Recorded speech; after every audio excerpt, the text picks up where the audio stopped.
Welcome to our channel of terror and dread, where spine-chilling tales come to life. Brace yourselves, viewers, for you are about to embark on a journey of fear and suspense. We advise against watching alone, lest you risk the haunting shadows that may linger long after the screen fades to black. Remember to like, subscribe, comment, and share with your friends. Our stories, though true, have been cloaked in anonymity to protect the innocent. Get ready to uncover the mysteries that lurk beneath the surface of ordinary lives. Welcome to a realm where every breath could be your last.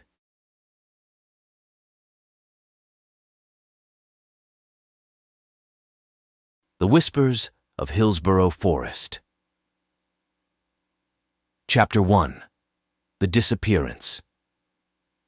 Hillsboro, West Virginia, nestled in the shadows of the Monongahela National Forest, was a town where everyone knew everyone. It was a quiet, peaceful place until one fateful afternoon when 8-year-old Lily Markham went missing. Emily and John Markham were frantic. They had last seen Lily playing in the yard, her laughter echoing through the air. When they realized she was gone, they immediately called the town sheriff, Tom Willis. The townsfolk, always ready to help their neighbors, quickly gathered to search the surrounding woods. For hours they combed through the dense underbrush, calling Lily's name. As the sun dipped below the horizon, casting long shadows across the forest, a sense of dread settled over the search party. It was Sheriff Willis who finally found her, sitting in a cave deep in the forest. Lily was unharmed, but very different. She was smiling, but it was a smile that didn't reach her eyes. Her once vibrant blue eyes were now a chilling white, and her dark hair had turned a ghostly pale. She seemed to recognize no one, not even her parents, who wept with relief and terror as they embraced her. "What happened, sweetheart?" Emily asked, her voice trembling. Lily's smile widened, but she said nothing. The silence was more unsettling than any words she could have spoken. The townsfolk murmured among themselves, whispering about curses and spirits that were said to haunt the forest. Sheriff Willis cleared his throat. "We need to get her checked out. Let's take her home and call Dr. Jenkins." The Markhams nodded, their minds racing with questions.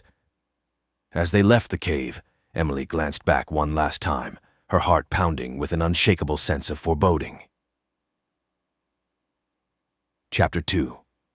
Strange Occurrences. Back at home, Dr. Jenkins examined Lily but found nothing physically wrong with her. "She's healthy, but the shock might have caused some temporary changes," he suggested, though he couldn't explain the change in her appearance. Days turned into weeks, and Lily's strange behavior continued. She no longer played outside or interacted with her friends. Instead, she would sit for hours, staring blankly at nothing, her eerie smile never faltering. At night, she spoke in her sleep, uttering words in a language no one could understand. Emily and John were desperate for answers.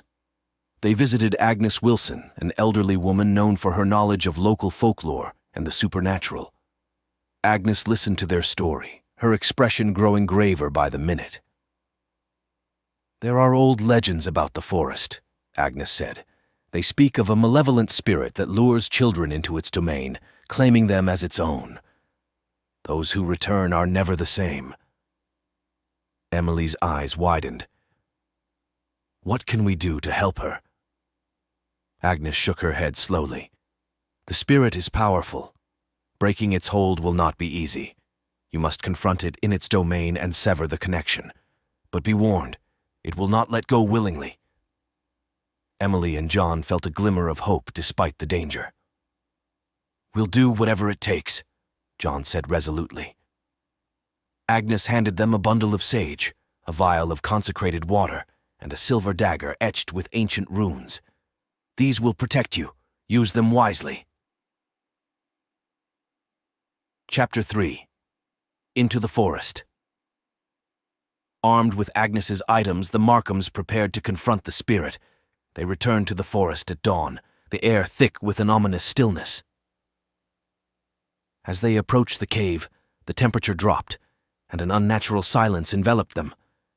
Inside the cave, the stone altar where they had found Lily seemed to pulse with dark energy.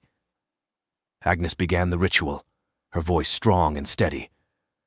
"We summon you, spirit of the forest, to release your hold on this child."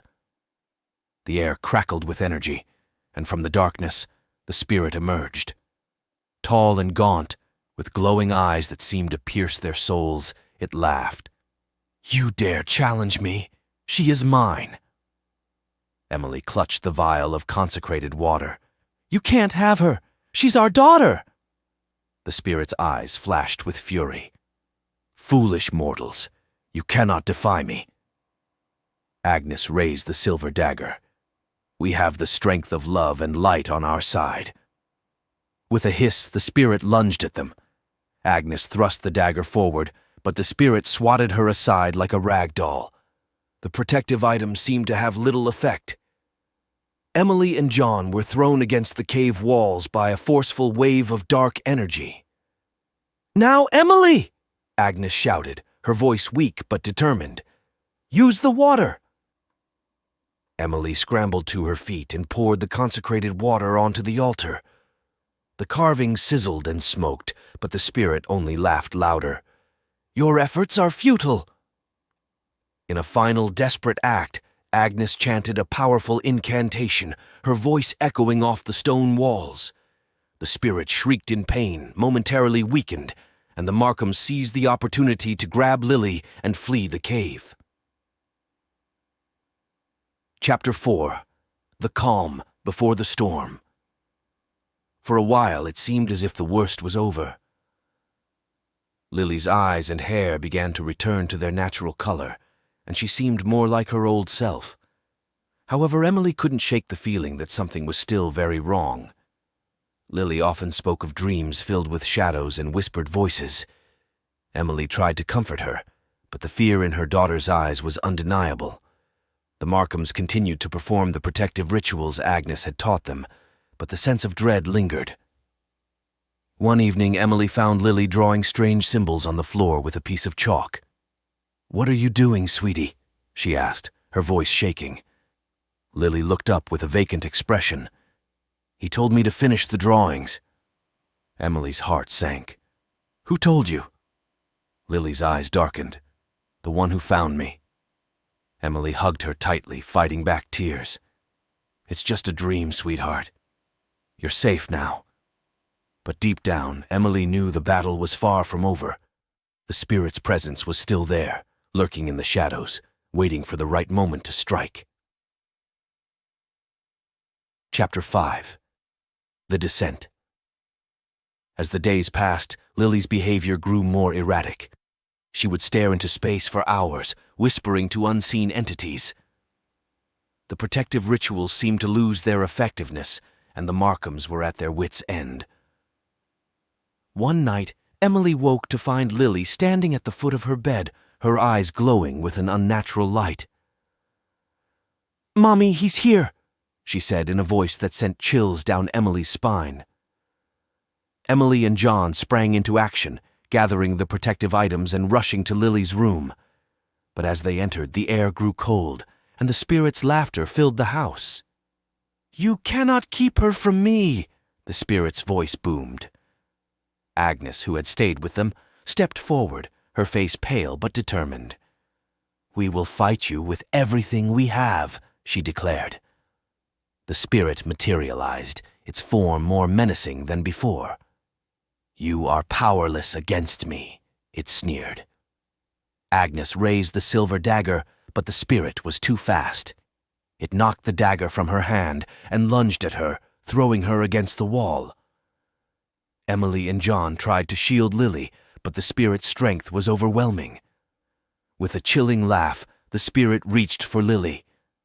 "She is mine," it roared. Emily screamed as the spirit enveloped Lily in a dark mist. John tried to pull her away, but the force was too strong. The room shook, and a blinding light filled the space. When the light faded, Lily was gone. Chapter 6. The Evil Endures. The Markhams were devastated. The town of Hillsboro mourned with them, but nothing could ease their pain. Lily had been taken by the spirit, her fate unknown. Emily and John continued to search the forest, hoping against hope that they might find her. They called upon Agnes and other spiritual experts, but all efforts were in vain. The spirit's hold was too strong. Months turned into years, and the Markhams never gave up hope. But Lily never returned. The forest remained a place of darkness and fear, the spirit's presence ever lingering.